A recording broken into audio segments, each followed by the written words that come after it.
off with number 10, we got the Tikalosh. Tikulosh, I don't really know exactly how to pronounce this. It's kind of a hard thing to find online, how to pronounce it. I wish I had some South African friends right next door that I could just ask. Pretty much, this is your basic form of a gremlin, but the South African version. Originating from Zulu mythology, this creature basically comes from a shaman who sends it out to cause sickness or even death on an individual. And they also call this creature a water spirit, but according to mythology, the only way to prevent this thing from coming into your room and getting you is to put bricks under the supports of your bed. Apparently, the Tikalosh doesn't like bricks. I don't blame him. I'm more of a mahogany sort of guy. You know, I like wood. Not that kind of wood. Now, the reason this whole creature was created was to give reason of why people fell asleep and died. Basically, I guess they didn't think that a heart attack would actually come into play or something like that. But other than that, this creature's been noted in many different forms of songs and even stories that come from South Africa. And according to history, there's been some stories of some women being attacked by these little hairy beasts that also have big penises. Maybe they're just living out a weird fantasy. That's what I'm thinking. Number 9, you got the Grootslang. Basically one of my favorite ones on this list. I mean, let's be perfectly honest, on this list there's going to be a lot of snake-themed monsters. The Grootslang monster is said to have home in the caves of Richterveld in South Africa. Old mythology states that this creature is as old as the world itself, and it is like one big, powerful snake that the gods made. One of the problems was when God, or the gods, I'm not really sure if there was a plural there, made this creature, they realized that, whoops, it was a little bit of a mistake. So what they did from there, they pretty much split the creature into 2 different animals, and thus you get the elephant and the snake. As a matter of fact, this creature got a lot of attention back in 1917 when an Englishman named Peter Grayson went looking for treasure. Apparently he was attacked by lions, but a lot of the locals said, nah, he was attacked by a Grootslang. Yeah. Number 8, the Ninkinenka. Kinda sounds more like an ethnic slur if you ask me. I really hope it doesn't. A little bit different from the monsters on this list. I'm not sure how terrifying this one actually is, but it is your typical monster. Although it originated in Western Africa, there are some stories of it being seen down in South Africa. And basically, it is your classic dragon, and you can't have scary monsters without the good old-fashioned famous dragon. As a matter of fact, it's one of the more recent spottings of all the creatures on this list, because in 2006, some people said they saw it in Gambia. The expedition that was looking for this specific creature said that it was anywhere between 30 to 50 feet. And on top of that, this expedition claimed to have found and obtained a scale from the creature. The problem is, when they found the whole thing, they realized that, well, it was actually just a celluloid film. Probably celluloid film from the camera that they were going to take that typical blurry shot from. Number 7, Mamlambo. It's just got the coolest name of them all. Basically, another form of giant snake, but this one's just a little bit different. It is also known to the Zulu as the goddess of the rivers. This creature got a huge boost in popularity in 1997 when people said that they spotted it near Mount Aleph. People stated that it was 67 feet long and it had the head of a horse. As a matter of fact, some of these other snakes that I will list apparently also had the head of a horse. It seemed to be a very common thing within mythological snake monsters in South Africa. On top of that, it had the neck of a snake and the body of a fish and little tiny legs. Don't ask me what that even looks like, but apparently at night it also glowed green. Apparently he's Mr. Burns from The Simpsons and he's just glowing, glowing, glowing all night long. Also in 1997 at a village near where this thing was seen, it said that 9 people died and it was because of this creature.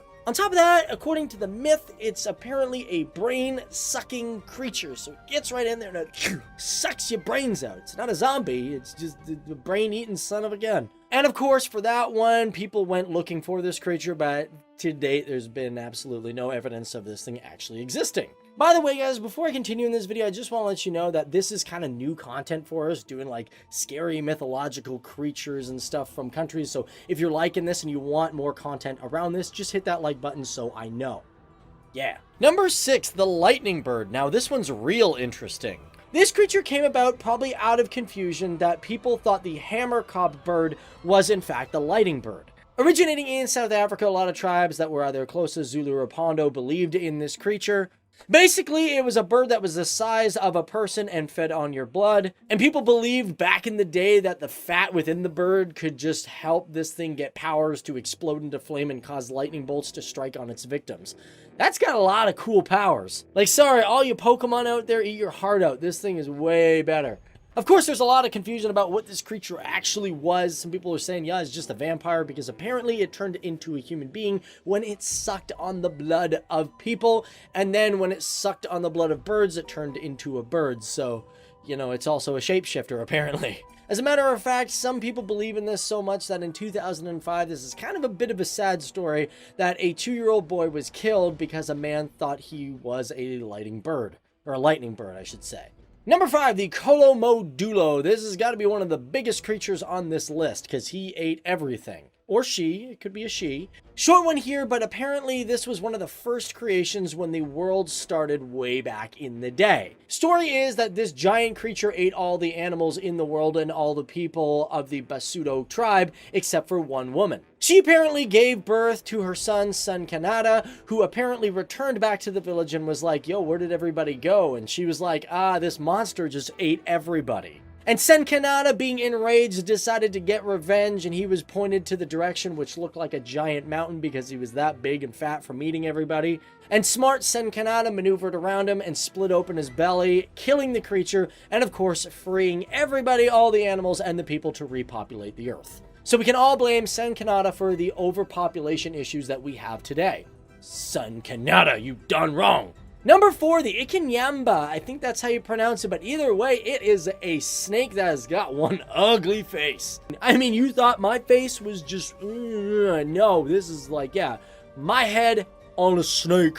Now, it's been said to have been spotted at Howick Falls in South Africa, and previous to other ones, some people say that this creature's got the head of a horse. I mean, it doesn't really look like a horse to me. It looks like sheer terror. As a matter of fact, there have been even paintings on caves of these monsters in the KwaZulu-Natal area. And sometimes they're called rain animals because they were only seen during the times of great, terrible storms. That or they were the cause of these storms. It's never quite 100% what people believed.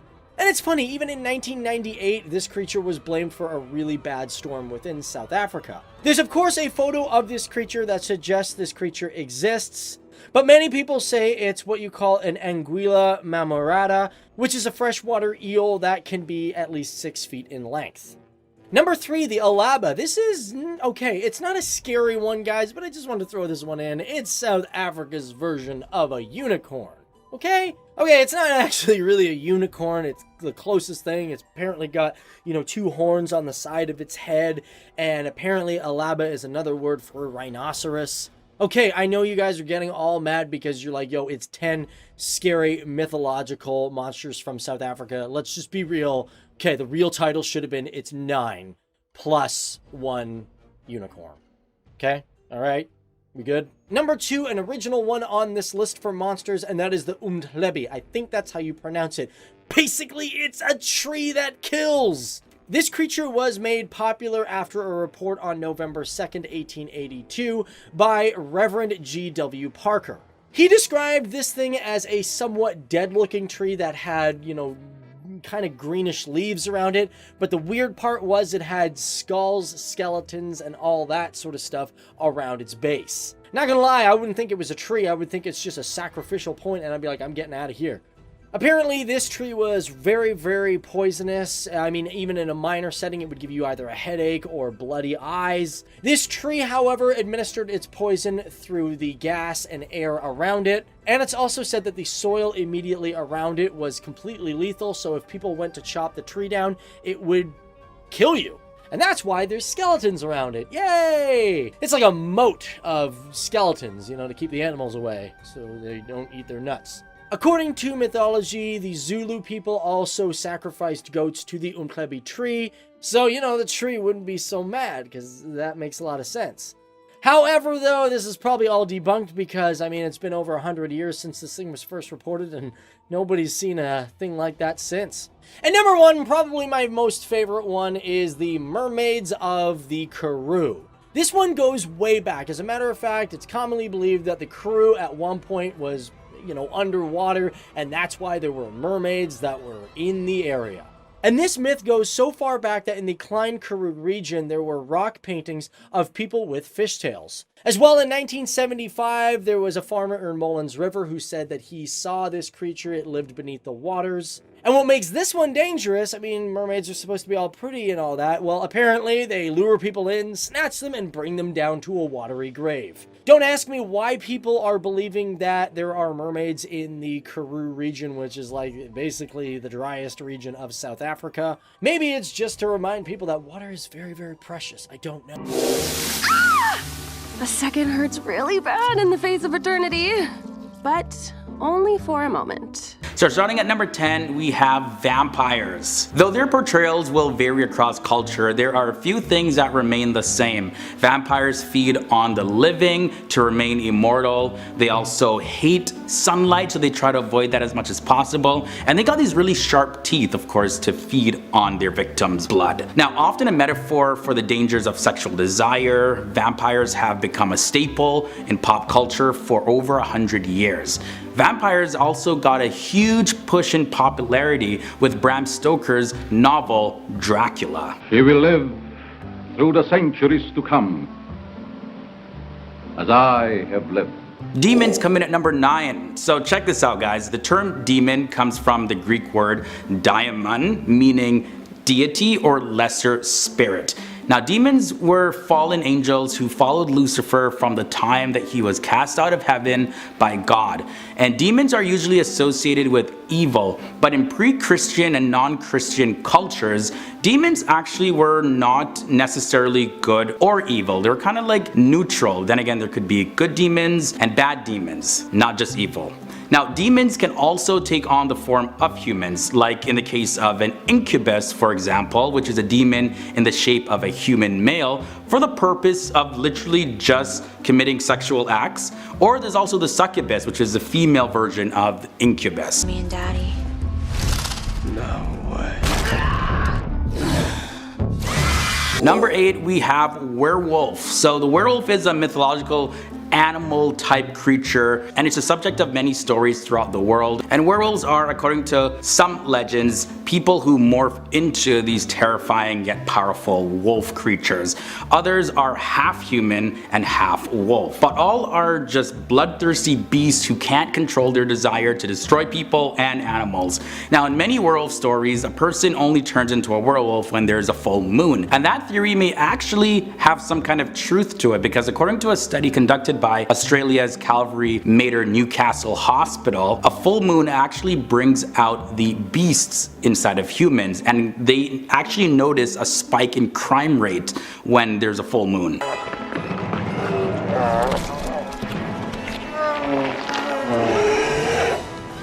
Now let's look at elves. An elf is a type of human-like supernatural being in Germanic mythology and folklore. In medieval Germanic-speaking cultures, elves were seen generally to have been beings that had supernatural and magic powers, as well as they were beautiful. They were capable of either causing mischief and hindering humans in whatever they were trying to do, or they could actually support humans in doing what they have to do. In some depictions, elves are luminous beings said to be more beautiful than the sun, and humans and elves can actually inbreed and produce a half human, half elf. Humans can also apparently become elves after they die, and there was a considerable overlap between the worship of human ancestors and the worship of elves back in the day. To rise above the height of all your fathers since the days of Elendil.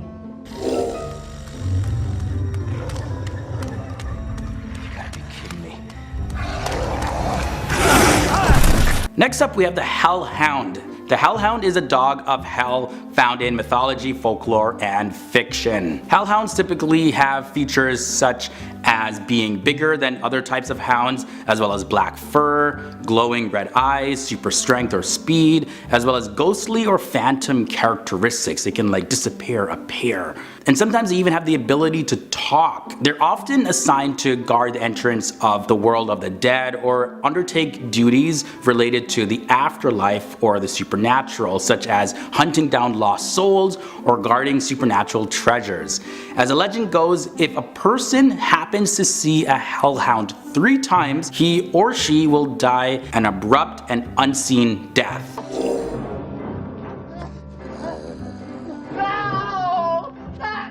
Halfway in, we have trolls at number 5. Trolls in early Scandinavian folklore are giant beings, sometimes having magic powers, and they're very hostile towards people, and trolls lived in castles as well as haunted various places at nighttime.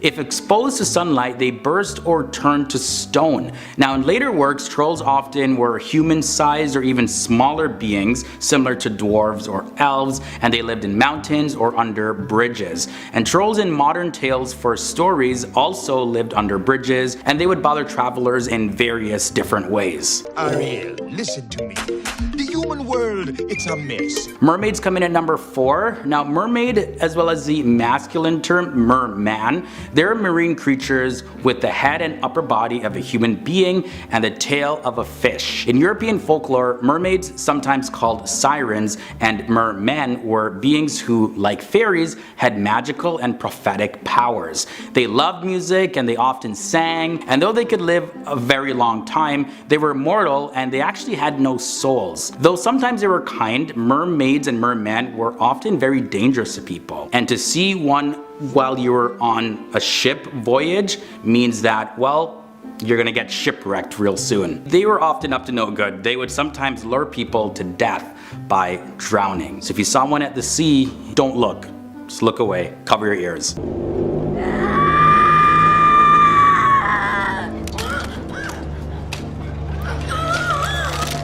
Chupacabra comes in number 3. So these chupacabras in Latin American pop culture, they're a monstrous creature that attacks animals and consumes their blood. Now the name is derived from the Spanish word chupar, meaning to suck, and cabra, meaning goat. And the chupacabra only recently joined vampires as blood-sucking creatures. Now chupacabras were first reported in 1995. Of course, vampires go way back before then. And when the first reports of chupacabras came out in 1995 in Puerto Rico, they were blamed for attacks on goats, sheep, as well as other domestic animals, supposedly leaving uneaten carcasses that were drained of blood. Now early reports described a creature that stood upright and resembled a large reptilian kangaroo with huge red eyes. But no actual specimens of chupacabras were ever found, and skeptics suggest that people who say that they've seen these chupacabras were probably just influenced by sci-fi movies. When they stumbled across that alleged creature of the night, called it hairless with a long snout,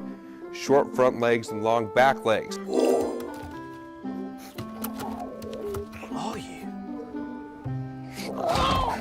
Now let's talk about dragons. Now dragons are among the most popular and enduring of the world's mythological and supernatural creatures. Dragons' tales are known in many cultures, from Americas to Europe, to India, China, you name it. And they have a long and rich history in many forms and continue to populate books, films, TV shows. Now it's not clear when or where these stories of dragons first emerged, but the huge flying serpents were described at least as early as the age of the ancient Greeks and Sumerians. For much of the history of dragons, they're thought as being like any other mythological animal, sometimes useful in protecting humans, or sometimes could prove very deadly, and they could breathe fire too. Scary creatures sometimes.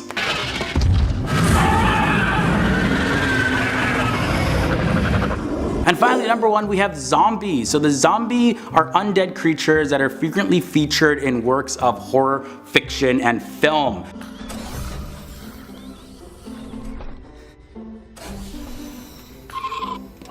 Now while its roots may possibly be traced back to the zombie of the Haitian voodoo religion, the modern fictional zombies was largely developed by the works of American filmmaker George A. Romero. Now zombies may be created in a variety of ways, like early depictions showed drawings from Haitian voodoo, and they often represented witchcraft as a means for reviving corpses. Now Haitian zombies are said to be created by evil priests or sorcerers to do their bidding. Now methods of zombification information have developed in fiction, including radiation exposure. Especially one big theme in pop culture right now is the zombie apocalypse. Zombies are often depicted as these weird, half-dead looking creatures that infect people by biting them or scratching them. Then they spread their zombie genes, so that person now becomes a zombie. Which leads me to my second rule, the double tap. Number 10, the number 13. The fear of the number 13 is a long-standing creepy superstition. The number is believed to bring bad luck and misfortune to anyone who uses it. Even now, you'll find buildings that do not recognize the 13th floor of a building. The floors literally jump from 12 and skip up to 14. Doesn't really nullify the fact that that would be the 13th floor anyways, but that's another story. One of the earliest known origins of this superstition comes from ancient India, where it was considered unlucky for 13 people to be sitting together. Also in Nordic mythology, the evil Loki is the 13th guest at a banquet of gods, and it ends with a big argument and a whole lot of violence. Number 9 is a superstition of black cats. Between the 11th and the 14th centuries, Europe's population grew exponentially, and so did the cat population. Cats were spread all across Europe and were seen by many as pests. Now in England, elderly or single women, which were the prime targets of the witch trials, were seen as caretakers of cats. So the legend came about that cats are actually the companions or the familiars of witches, and a familiar is just a demon in the form of an animal usually. Now an English tradition says that Satan was thrown out of heaven into a blackberry bush, and this is where the evil association with the color black comes from. Also, it spawned the notion that black cats are the embodiment of the devil, and some believe that this also includes black dogs too. Number 8, the wrong side of the bed. Traditionally, climbing out of the left side of the bed has some really terrible consequences. It can just really make you have a very, very bad day. Some people have reported to be fired from their jobs. But either way, this comes from the ancient Egyptian belief that the left side belongs to the forces of death and destruction. Some modern hotels and casinos, they design their buildings so that the beds are with the left side facing the wall. And this is just so that their guests can wake up on the right side, the good side. Opening umbrellas indoors. Of course, we have to include this on the list. Umbrellas were once rare and owned by wealthy people, and they were used for protection from the sun's rays, which were believed to contain evil spirits. Now today, many people still shudder in fear when they or someone opens an umbrella indoors. But there is also another origin for this. See, the first rain umbrellas were very large and they're very tightly sprung. So if you open them carelessly indoors, it would cause lamps and vases and other objects to get knocked off the furniture and fall and break. So yeah, they were seen as being things that brought about bad luck. Breaking a mirror comes in at number 6. The ancient Romans believed that human life renewed itself in 7-year cycles, and this mirrors the cycles of the moon. Because a reflection was actually considered to be somebody's magical likeness or also their soul. So if the reflected image got shattered, then the next 7 years of that person's health would be negatively affected. Parents in the Victorian era, they feared that a mirror could trap their baby's reflection and stunt their growth or lock their souls away inside the mirror. And today you'll even find traditional Jewish families covering mirrors after the death of a loved one so that the departed soul won't get trapped inside of a mirror. Number 5, this one includes hiding your thumbs from the dead.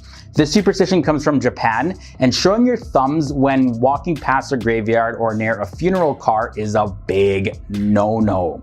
Your parents will die young if you don't hide your thumbs. That's actually a popular Japanese saying where the word for thumb literally means parent finger. It was also said that spirits of the dead can enter the body under the thumbnails. Clip your thumbnails, guys, if you don't want any spirits entering inside of you. Mine are pretty good. Number 4 is an interesting one, pagpag.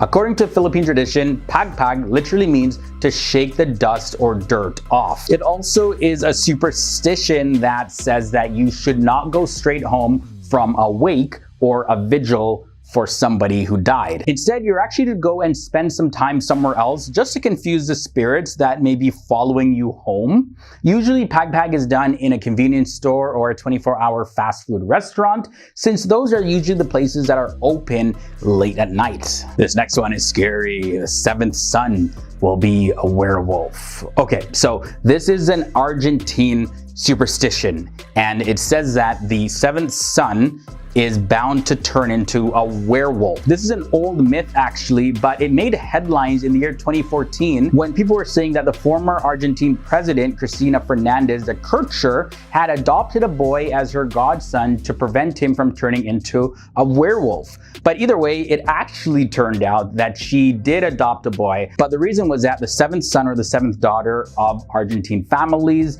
are eligible to become the godchild of the president. The superstition at number 2 involves wedding cakes. In Roman times, wedding cakes were baked with wheat, nuts, different types of fruit, and honey, and these ingredients symbolized riches and fertility. Now, the cake was broken over the bride's head to ensure that she had a fertile marriage. Yeah, pretty messy tradition, especially when she's dressed up all beautifully in her wedding dress. Now, another superstition with wedding cakes dates back to the Tudor period between 1485 and 1603, when a single-tiered cake was supposed to be cut by the bride, and if it wasn't cut by her, she would be childless for her entire marriage. Yeah, pretty creepy. Now, the superstition at number 1 involves Friday the 13th. Now, this date has inspired an entire horror film franchise, and not one but 2 hard to pronounce phrases came out of the fear of Friday the 13th. These phrases are Parascavadica Triophobia, as well as Frigatris Agdica Phobia. I probably butchered those pronunciations, but I ain't gonna repeat myself. Those are hard enough to say as it is. All right, either way, these phrases, yes, they do mean the fear of Friday the 13th. The most famous origin story involves Judas Iscariot, who was the apostle who betrayed Jesus in the Bible.